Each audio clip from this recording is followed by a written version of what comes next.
thing that inspires me most in starting Sulu is dahil nga ang Sulu is nag-start nung pandemic and madaming nawalan ng work during the pandemic. My main goal is makapag-provide ng work sa karamihan, especially when it comes to production tsaka sa sales.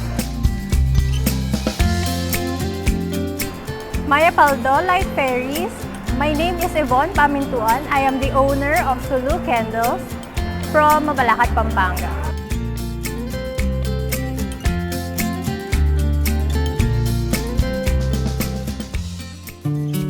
Ako kasi, isa akong dentistry student. So, ang kulang ko na lang that time is yung clinical requirements ko and sa clinical requirements namin, syempre kailangan namin ng pasyente. So, na-stop talaga yung school namin. And more than a year now, parang wala pa din kaming face-to-face classes dahil hindi pa din pinapayagan ng CHED. So, I decided to open a business. Pero yung mga nakikita ko online is puro food. Pero I wanted to be different. So, naisip ko, gusto ko yung something na in case lang hindi ko mabenta agad, pwede ko siyang i-keep or pwede ko siyang i-store ng mas matagal. And yun nga, nag-research ako and nabasa ko na yung scented candles can boost mental health, which can also help people, lalo na during the pandemic. So, dun nag-start yung scented candles. After nun, after 2 weeks lang na research, trinay ko ng gumawa ng candle. Tapos, syempre, meron na yung testing phase, ganun. So, ayun, ganun nag-start yung candle business or yung Sulu Candles.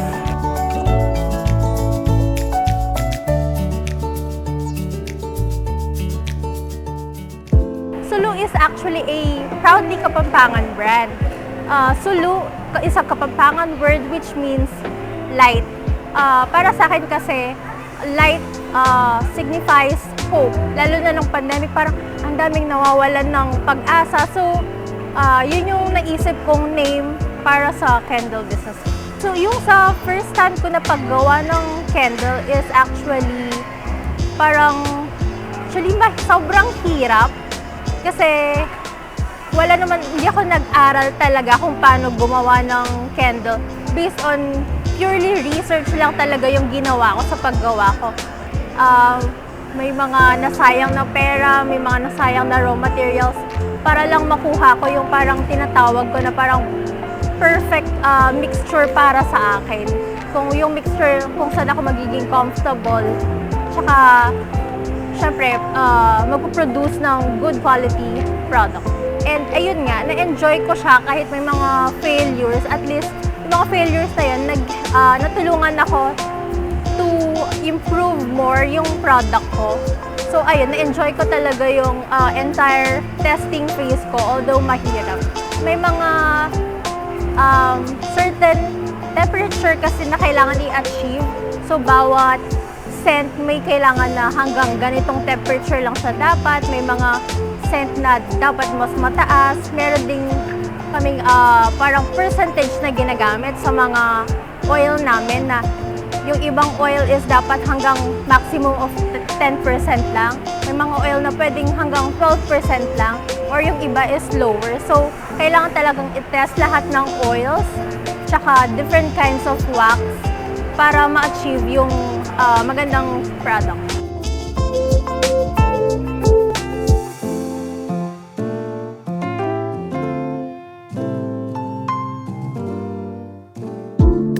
Sa business naman ang challenge is, syempre, student ako, wala akong background when it comes to business.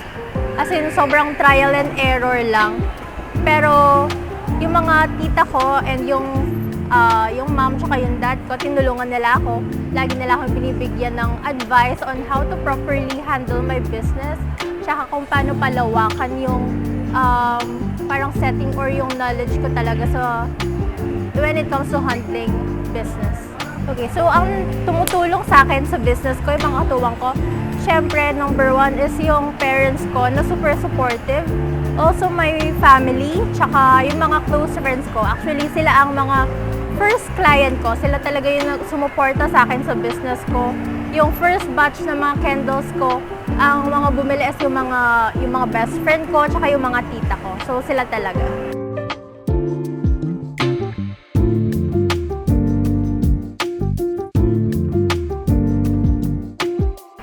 Yung downside during the pandemic talaga is sobrang na-stress ako nung may lumabas na kapangalan na brand name na syempre, Sulu din. Tapos, from Pampanga din sila.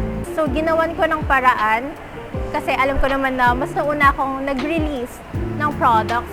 And parang, although may same yung goal namin na i-promote yung Kapampangan culture, I really made Sulu as my own branding. So, ang ginawa ko is ni-register ko siya sa IPO. So, that is one of the biggest struggles during that time. Kung hindi nagka-pandemic, sa tingin ko, hindi ko masastart tong business na to kasi wala akong time, ganun. So, parang blessing na din sa akin tong pandemic kasi parang binigyan ako ni Lord ng napakadaming opportunities. First nga yung Sulu, tapos ngayon mas madami pang opportunities with the help of DTI and other government agencies. Also, SM Startup Market. So, ngayon, pandemic, lumalawak na yung horizon nung branding din. So, ayun, big help siya para sa akin. So para sa future ko, hindi lang ako isang dentista, ngayon isa na din akong entrepreneur.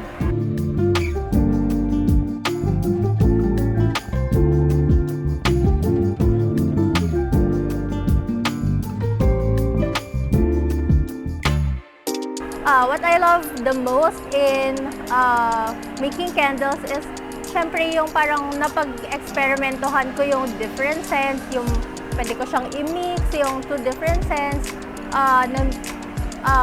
Also, na parang napag-eksperimentohan ko yung sa mga waxes, yung mixes, ganun. And lumalawak yung knowledge ko about sa ibang field other than dentistry. Although, kami as a dentist, gumagamit din kami ng wax. So, alam din namin kung paano mag-manipulate ng wax. But making candle is really something different and something fun for me.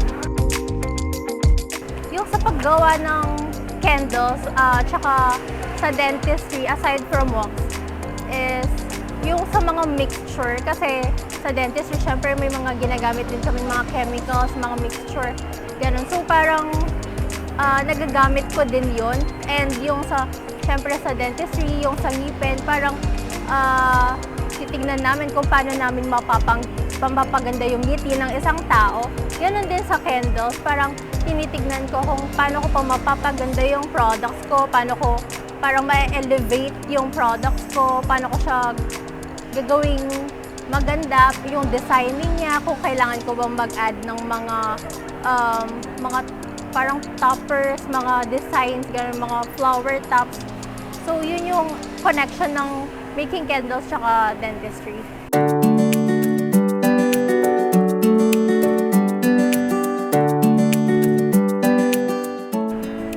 So, yung mga products ng Sulu, ang pinakamabenta is etong mga maliliit, yung mga 4 ounce na scented candles. Ito yung mga classic scents natin. Yung best seller namin is yung Ocean Wind na tinatawag. Meron din kaming white tea, meron kaming green tea, cream vanilla, peppermint if gusto mo mag-relax.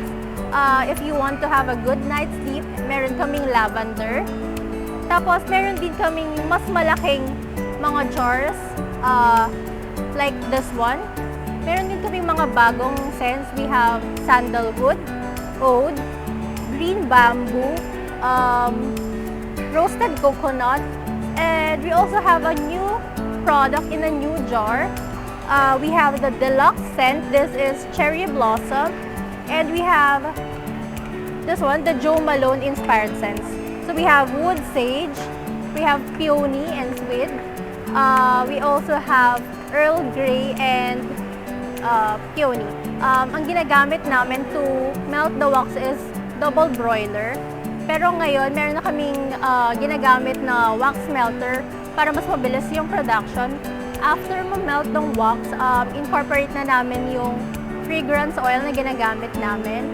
So after nun, we'll let it set for, not really set, pero maghintay kami ng ilang minutes bago kami mag-pour sa mga jars.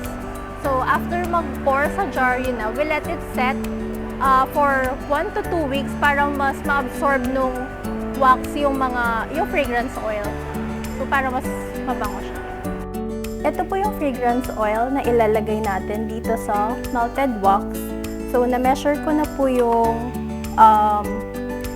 oil. Ang gagamitin po natin is 10%. Ang gagawin po natin ngayon ay yung best seller natin, which is yung Ocean Wind na scent. So ito na yung melted wax. Now, ilagay na natin yung fragrance oil.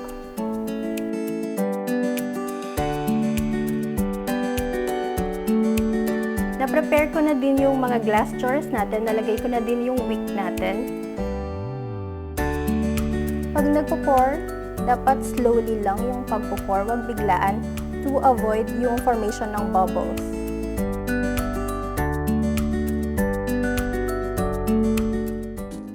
Actually, yung mga bagong scents namin, yung iba is suggestions ng mga customers namin. So, may mga hinahanap sila na mga certain scents, like yung oud and sandalwood, green bamboo, yun yung mga hinahanap ng customers sa akin. Kaya ako nag-add ng iba pa. Pero, yung iba naman is ako na lang nag-add personally kung ano yung alam kong magugustuhan ng mga clients namin. Tulad nga netong cherry blossom and yung mga Jo Malone inspired na scents. Hindi ako nagsistick sa parang isang variety lang. Gusto ko very wide talaga. So meron ako yung sweet na scent, yung mga musky, yung mga earthy, ganon, yung mga relaxing. So gusto ko madami talagang choices yung mga clients.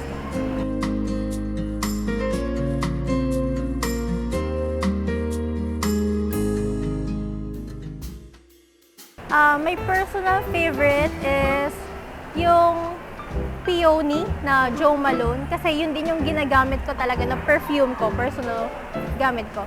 Pero ayan, ganito yung lalagyan niya. So yung mga ganito kalaki is nag-range siya from 200 to 220. Ito naman is 400 to 420. Itong cherry blossom, which is yung deluxe scent natin, is per 520 pesos. And yung mga Jo Malone inspired is 500 pesos.